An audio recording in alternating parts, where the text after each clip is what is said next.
वहाँ के जो टीचर होते हैं उनसे डाउट पूछ लिया करता था और काफ़ी हेल्पफुल रहता थी ये। 11th तो सर मेरी ऐसे निकल गई थी, फिर 12th मैं अभी पूछना चाहूँगा आपको कि मैट्रिक्स का आपकी लाइफ में कितना इम्पैक्ट पड़ा? सर एग्ज़ाम हॉल में हम जाते हैं, वहाँ 3 घंटे एग्ज़ाम होता है, तो मोस्टली मैं क्या करता था, जैसे कि मेरी मान लो मैथ अच्छी थी तो मैं मैथ सोल्व कर लिया करता था। और बाकी जो सर है वहाँ के काफ़ी अच्छे थे, मैंने फ़ोन पे भी बात हुआ करती थी उनसे और मेरे को बता दिया करती थी कि अगर कोई प्रॉब्लम हो तो उसे सोल्व कर लिया करते। काफ़ी चेंजेस आ गए मैट्रिक्स में जाने के बाद मेरी लाइफ में। सबसे बड़ा इम्पैक्ट तो अगर वो डीपीपी सोल्व कर लेंगे ना, जो मैट्रिक्स में दे रखी है, वो मोस्ट एफिशिएंट होती है उनके एग्ज़ाम्स के लिए। और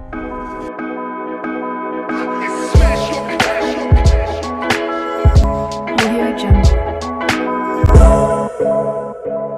हेलो हाय नमस्कार और स्वागत आज के एक और नए पॉडकास्ट के अंदर। आज का ये पॉडकास्ट बहुत ही स्पेशल होने वाला है क्योंकि ये पॉडकास्ट अभी आईआईटी दिल्ली के अंदर शूट हो रहा है और अपने साथ एक स्पेशल स्टूडेंट है।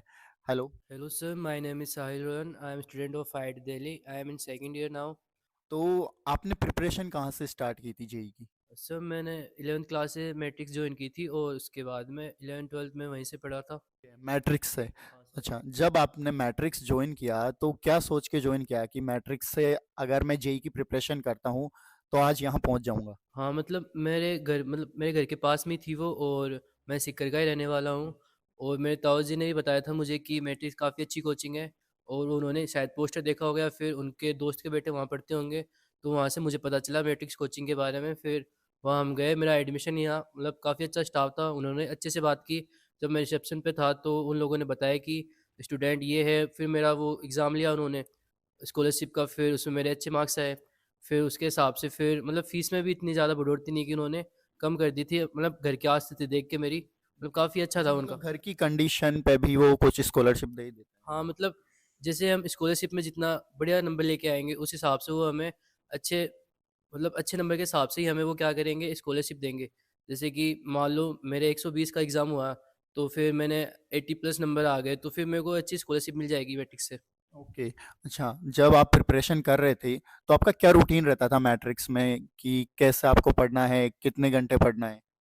जैसे कि सर मैं सुबह उठ के क्लास से चला जाता था, वहाँ मैं लेक्चर्स अटेंड करता था। 10 मिनट ब्रेक होती थी तो हम दोस्तों के साथ में वहाँ ब्रेक में चले जाते थे। फिर उसके अलावा जब मैं घर रहता था तो मैं घर से ही सेल्फ स्टडी किया करता था।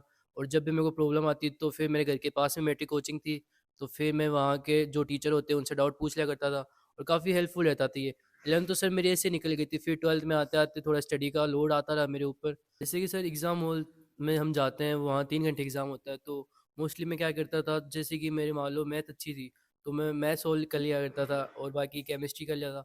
लास्ट में जाके फिर फिजिक्स होती, वो थोड़ी टफ लगती है मुझे, तो मैं फिजिक्स सोल्व कर लिया करता, तो मेरा एग्ज़ाम ऐसे हैंडल कर कर लेता था मैं। इतनी ज़्यादा डिफ़िकल्टी फेस नहीं करनी पड़ती थी। मतलब आपका बोलने का मतलब है कि जो सब्जेक्ट आपको पहले आता है वो कवर करें। हाँ, मतलब वो सब्जेक्ट हमें पहले करना चाहिए। जैसे मैंने अभी बताया कि मैंने मैथ अच्छी थी, तो मैंने मैथ कर ली, तो मेरा काफ़ी टाइम बच गया। अब ऐसे नहीं है कि मुझे फिजिक्स आ ही नहीं रही, तो मैं फिजिक्स के क्वेश्चन पे अटका हुआ हूँ, तो उससे मेरा एक टाइम वेस्ट होगा। वो जहाँ जो 3 घंटे वहाँ टाइम वेस्ट करना तो काफ़ी बेकार चीज़ हो गई वो। अच्छा, तो फिजिक्स और मैथ दोनों ऑलमोस्ट सिमिलर सी टफ होती है, तो बच्चे को किस पे ज़्यादा फोकस करना चाहिए पहले? जैसे कि सर फिजिक्स हम देखते हैं, उसमें काफ़ी डेरिवेटिव्स होते हैं, तो हमें काफ़ी टाइम लग जाता है उन्हें सोल्व करने में। और जो मैथ होती है वो डे टू डे हम सोल्व करेंगे ना, तो हमारे कॉन्सेप्ट काफ़ी अच्छे हो जाएंगे। और केमिस्ट्री होती है, जैसे कि उसमें क्या होते हैं, कॉन्सेप्चुअल क्वेश्चन होते हैं, इनऑर्गेनिक जैसे हो गई। और जो ऑर्गेनिक होती है उसमें मतलब जो ऑर्बिटल स्ट्रक्चर की होती है मोलिकुलर की, वो मतलब उसमें रिएक्शन टाइप्स होती है। और फिजिकल केमिस्ट्री वो हमें मतलब एज ए कैलकुलेशन करनी पड़ती है उसके अंदर, ऐसे सोल्व कर लेते हैं हम उसे। अच्छा, मैं अभी पूछना चाहूँगा आपको कि मैट्रिक्स का आपकी लाइफ में कितना इम्पैक्ट पड़ा? सब मैं मैट्रिक्स आने से पहले इतना कुछ नहीं करता था, मतलब वहाँ का जो कल्चर है, मतलब वहाँ का मेंटेनेंस सिक्योरिटी है जो भी है, मतलब एज ए मेरे को बहुत ही अच्छे संस्कार दिए उन्होंने। आज भी मैं उनको फॉलो करता हूँ आईआईटी दिल्ली के अंदर। मतलब एज ए अलग सी वाइब्रेशन आ जाती है लोगों को, मतलब मैं दूसरों से मिलता हूँ तब खुद को देखता हूँ तब काफ़ी चेंजेस आ गए मैट्रिक्स में जाने के बाद मेरी लाइफ में। सबसे बड़ा इम्पैक्ट तो ये आईआईटी दिल्ली है। हाँ सर। ये भी आप मान सकते हो एक। तो जब आपका रिजल्ट आया था तो आपको कैसा फील आया है? रिज़ल्ट वाले दिन तो मैं अपने घर पे ही था। मैंने रिज़ल्ट खोला और मम्मी को बताया, तो सब शॉक हो रखे थे कि वाओ!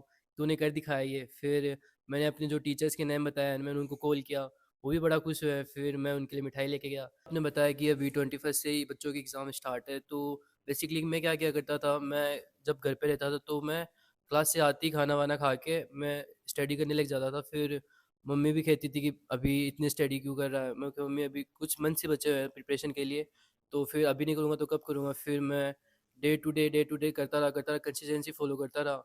फिर धीरे-धीरे मेरे जो मार्क्स होते हैं वो भी काफ़ी अच्छे आने लग गए थे, और फिर जो मेरे दोस्त होते हैं वो भी मेरी हेल्प किया करते थे, और बाकी जो सर हैं वहाँ के काफ़ी अच्छे थे, मेरी फ़ोन पे भी बात हुआ करती थी उनसे, और वो मेरे को बता दिया करते थे कि अगर कोई प्रॉब्लम हो तो उसे सॉल्व कर लिया करते हैं। तो काफ़ी सफिशिएंट रहा था सर मेरे लिए वो। ठीक है। अच्छा, कौन-कौन से टीचर से आप पढ़े हुए हो 11th के अंदर मोस्ट ऑफ? सर जैसे मेरे फेवरेट टीचर तो दीपक सर है, पीके सर है और डीजे सर है। इनसे काफ़ी अच्छा इंटरेक्शन रहा था मेरा, और इन्होंने काफ़ी हेल्प भी की थी। मतलब एज़ ए पेरेंट्स मेरे को ट्रीट करते थे। ऐसा नहीं है कि स्टूडेंट ही है, बाकी स्टूडेंट्स की तरह बैठा हुआ है। मतलब सभी को अच्छे से ट्रीट करते थे वो, और मैं उनका पता नहीं कैसे ख़ास बनता रहा। मतलब डेली डाउट डाउट सेशन पे जाता था, तो मतलब ऐसे ही इंटरेक्शन बढ़ता रहा हमारे बीच में, अच्छी मुलाकात होती रही, और फिर हम क्लास के बाहर भी डाउट सॉल्व करवा दिया करते थे मेरे को। मतलब काफ़ी अच्छे टीचर लगते थे मुझे ये सारे सर। ओके। अच्छा, अभी आपने पीके सर का नाम लिया, तो मैं पूछना चाहूँगा कि पीके सर किस तरीके से आपको मेंटर करते थे? पीके सर तो हमें फिज़िक्स पढ़ाया करते थे, और बच्चों को जब भी डाउट आते तो वो ऐसे फ्रेंडली बताते थे हमें, और हम हमारे साथ में एक अच्छी बॉन्डिंग कर रखी थी उन्होंने। मतलब जब भी डाउट आता तो हम ऐसे हाथ खड़े करके पूछते, सर ये वापस से समझाना। ऐसा नहीं है कि हम बार-बार पूछे तो वो ऐसे इरिटेट हो रहे हैं, ऐसा कुछ नहीं था उनका। और वो खुश होके बताते थे फ्रेंडली कि सही है बच्चा, सीख तो रहा है काफ़ी मेरे से। अच्छा, और दीपक पूनिया सर? तो दीपक पूजन सर तो हमें केमिस्ट्री पढ़ाते थे, मतलब काफ़ी अच्छी टीचर थे, और मैं उनसे काफ़ी अच्छे से मुलाकात कर चुका हूँ। मतलब जब भी मैट्रिक्स में आता था तो सबसे पहले उन मुलाकात उनसे काफ़ी। तो अभी जैसे जेई का एग्ज़ाम है, तो उन स्टूडेंट्स को क्या टिप्स देना चाहोगे कि एग्ज़ाम के टाइम वो किस तरीके से अपनी प्रिपरेशन रखें? जैसे कि अभी मैट्रिक्स जो है अपने एग्ज़ाम्स के लिए वो लॉन्च करता है, तो अगर वो डीपीपी सोल्व कर लेंगे ना, जो मैट्रिक्स में दे रखी है, वो मोस्ट एफिशिएंट होती है उनके एग्ज़ाम्स के लिए, और वो अच्छे मार्क्स स्कैन कर सकते हैं। मतलब अच्छा, तो मैं आपसे पूछना चाहूँगा कि ओवरऑल आप मैट्रिक्स के लिए क्या बोलना चाहेंगे? Sir Matrix is best coaching for JEE students. If every student wanna prepare for JEE they will come to Matrix coaching. अच्छा, तो जो अभी जेईई की प्रिपरेशन करना चाहते हैं और आने वाले स्टूडेंट हैं, उनको क्या बोलना चाहोगे? मतलब उनको सर अच्छे से प्रिपरेशन करनी है अपनी, और अच्छे से एग्ज़ाम देना है। ऐसे उनको कोई बुक तो लिखनी नहीं है। जो भी टीचर पढ़ाते हैं उनको अच्छे से पढ़ना है, नोट्स बनाने हैं, और क्लास रेगुलर नहीं जाना है। और ऐसा नहीं है कि जेईई बहुत टफ है। अगर रेगुलरिटी मेंटेन रखेंगे, कंसिस्टेंसी रखेंगे तो वो हम क्रैक कर जाएँगे। जैसे मैंने भी तो किया था, आपको बताया था। मतलब रेगुलर जाना और टीचर पे बिलीव रखना ज़रूरी है। हाँ, टीचर मतलब एज़ ए फ्रेंडली होते रहते ना हमारे साथ में, तो काफ़ी अच्छा कनेक्शन बन जाता है उनसे। फिर ऐसे हमें कुछ प्रॉब्लम भी नहीं आती कि मैं एक कॉन्सेप्ट ऐसे वीक है तो मैं इसे पूछूँ ना पूछूँ। मतलब वही चीज़ें सोल्व करवा देते हैं वो हमें।